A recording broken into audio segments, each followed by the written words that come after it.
eu sou Cleide Queiroz, meu nome é Cleide Eunice Queiroz, mas meu nome artístico é Cleide Queiroz, com Z sem acento.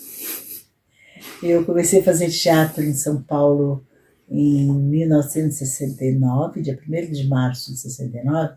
Eu pisei meus pés como atriz profissional no Teatro Bela Vista, que é onde é o Sérgio Cardoso, o teatro mais lindo de São Paulo ele era, na Companhia Paulo Altran. E aí eu comecei a vir para São Paulo só para fazer teatro.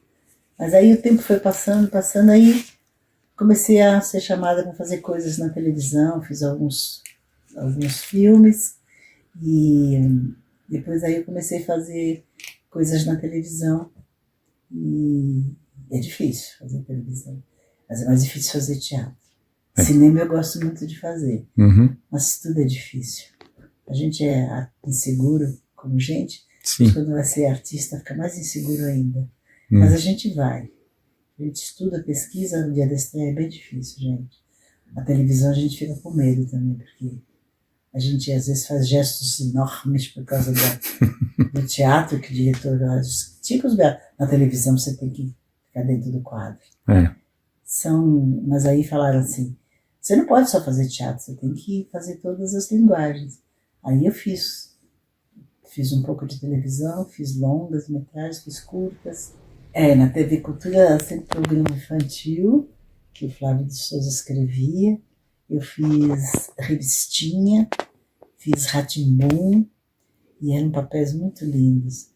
Eu fiz a revistinha, trabalhava eu, Fábio Matame, o Norival Riso, a Marisa Hort, e a gente se divertia muito, porque os textos do Flávio são uma delícia de gostosos de fazer. E a gente se divertia muito. E a gente passava o dia inteiro na TV Cultura fazendo esse trabalho. Eu fiz Rá-Tim-Bum também, foi muito gostoso. Eu fazia a Dona Darlene, uma boneca, que tinha um repórter que chamava Zé. E depois eu fiz um capítulo do Castelo Rá-Tim-Bum, que era a mãe do Bongo, que era aniversário do tio Vitor. E aí eles iam lá na fazenda para saber de onde que vinha o leite, para fazer o bolo, para fazer o aniversário do tio Vitor. Eu só participei de um capítulo. Depois eu fiz um teatro, 7 anos de Castelo Rá-Tim-Bum, eu fazia a Cobra Celeste. Oi, Nino! E aí o Flávio escrevendo, a cada ano que passava ele ia escrevendo outros episódios. O Castelo Rá-Tim-Bum teve vários episódios, várias histórias para o Nino representar, e eu era a secretária do Nino, a Cobra Celeste. E de todos esses programas, qual que você gostou mais de fazer? Da TV Cultura? Do Revistinha. Revistinha era muito engraçado, muito gostoso. Cada dia que a gente ia fazer, mudava, tinha muitas histórias, tinha a história da televisão, entrega de prêmios, aquela de adivinhações, depois aí teve uns programas que a gente fazia, interpretava as músicas, a gente fez Seu Libório tem 3 garotas, Margot, né, e Frufru, todas elas, e a gente representava. E foi uma época difícil que a gente começou a trabalhar com, como é que aparece a rua, mas não é rua? Chroma key. Chroma key, era difícil de fazer, a gente pensava que estava na calçada, mas não tinha calçada. Mas a gente se adaptava, dava muita risada, se divertia muito. Mas o Revistinha, eu trabalhei muito no Revistinha, né? Porque as histórias iam mudando, o Flávio ia escrevendo, e a gente participava de vários episódios com histórias diferentes. Essa do que eu fazia com o Riso, que era de programa de auditório de adivinhações, era um programa que ia cada semana, eles iam adivinhando até que ela ganhava o maior prêmio. Era muito engraçado. O Norival Riso fazia como o Chacrinha fazia, assim, muito legal. Então, esse capítulo do Castelo Rá-Tim-Bum que eu fiz, eu fazia a mãe do Bongo, porque o Bongo aparecia, depois aí apareceu a família dele, o pai, a mãe, que eles eram do interior da fazenda. Você lembra quem era o pai? O pai era o Paulinho Pompeia. E eu era a mãe do Bongo. Depois, quando eu fiz no teatro, aí o Flávio escreveu um dos episódios, a mãe do Bongo trabalhava, também aparecia. Eu gostei de fazer a Dona Darlene também. A Dona Darlene, ela, que era da revistinha, não era do Rá-Tim-Bum. Rá-Tim-Bum. Do Rá-Tim-Bum, a Dona Darlene.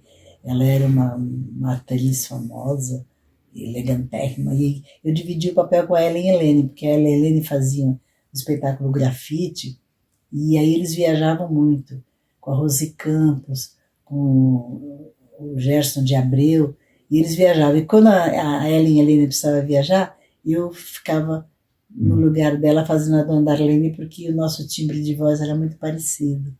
E aí ia fazer a Dona Darlene no lugar dela. Então a gente revezou por muito tempo. Eu fiquei fazendo. Muito bom, adorei também fazer. Difícil, porque era uma boneca diferente dos bonecos que eu estava acostumada a... Eu fazia a cobra aqui, né? A cobra na televisão não fui eu que fiz, foi um rapaz que fazia muito bem também. Eu copiei tudo dele.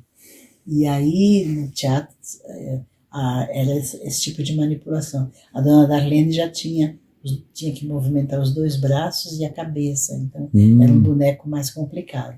Tá. Mas a gente se adaptava. Como é que ele chamava aquele menino que fazia o repórter? Ele é tão legal. Vande?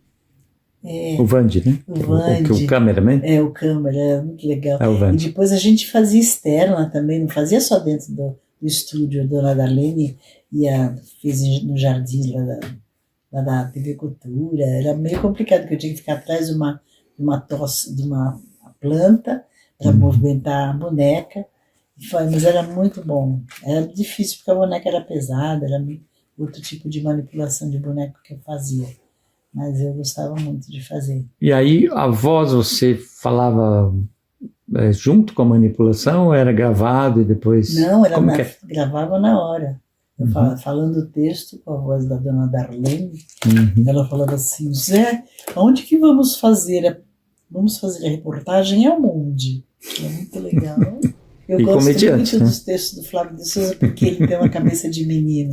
Muito bom isso. Eu sempre peço para ele, mantenha essa cabeça de menino para sempre. Ele vai ficar com 90 anos, eu estou pedindo, Flávio, mantenha essa cabeça de menino, porque ele escreve muito bom para criança. É muito bom.